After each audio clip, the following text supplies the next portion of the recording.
வணக்க மக்களே, திமுக அரசை வெளுத்து வாங்கிய நம்ம மாணவ செல்வங்கள் திமுக அரசை இனி யாராலும் ஒரு குறை சொல்ல முடியாத அளவுக்கு வெளுத்து வாங்கியிருக்காங்க பாருங்க. என் பேர் ராகவி, தோரங்குச்சி கேர்ள்ஸ் ஸ்கூல்ல படிக்கிறேன்.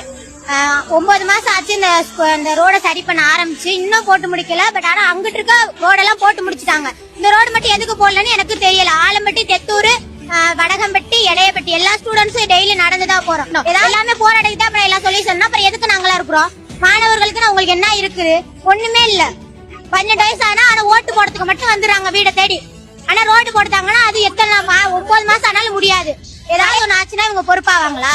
அப்படி ஒரு பொண்ணு அது மாதிரிதான் போயிட்டு பழையாளத்துல இருந்து வந்துட்டு ஆக்சிடென்ட் ஆகி அந்த பொண்ணு இறந்தே போயிருச்சு. அவங்க அப்பாவும் இறந்து போயிட்டாங்க. அவங்களுக்காண்டி என்ன செய்ய முடியும் உங்களால? ஸ்கூல் படிக்கிற பிள்ளைங்களுக்கு 9 மணிக்கு பஸ் விடுவாங்களா? 9 மணிக்கு தான் இங்க ஸ்கூலே ஆரம்பிக்குது. 9 மணிக்கு பஸ் விட்டு நாங்க 9:30க்கு போய் என்னத்த சாதிக்க முடியும்? இப்ப போராட்டம் சொல்லி உட்கார்ந்தோன்னு எல்லாம் வர்றாங்க. இத்தனை நாள் இதுலதான் நடந்து போறோம் எல்லாரும். என்னப்பா பாச்சுன்னு ஒருத்தவங்க கேட்கலையே. எதுக்கு கேட்கல?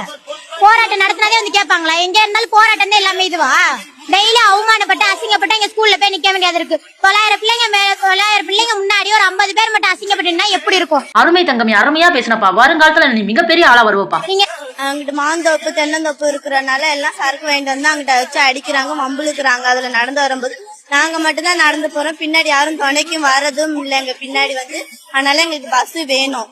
ரோடு எங்களுக்கு சீக்கிரமா போட்டு தரணும். 8:30க்கெல்லாம் ஒரு பஸ் வரணும்.